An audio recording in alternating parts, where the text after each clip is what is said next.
What is pronoun? A word that is used instead of a noun is called a pronoun. Means it takes place of a noun in a sentence to avoid repetition. The main function of pronoun is to replace nouns. Like nouns, pronouns commonly serve as a subject of a sentence followed by a verb.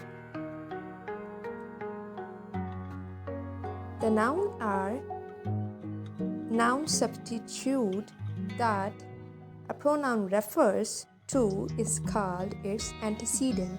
For example, in the sentence, Chelsea finished her presentation.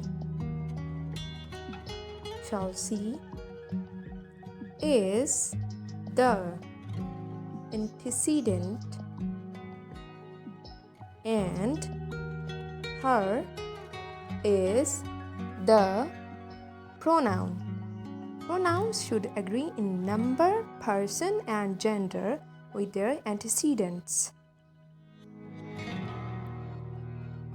Examples: common pronouns are he, she, you, me, I, we, us, this, them, that.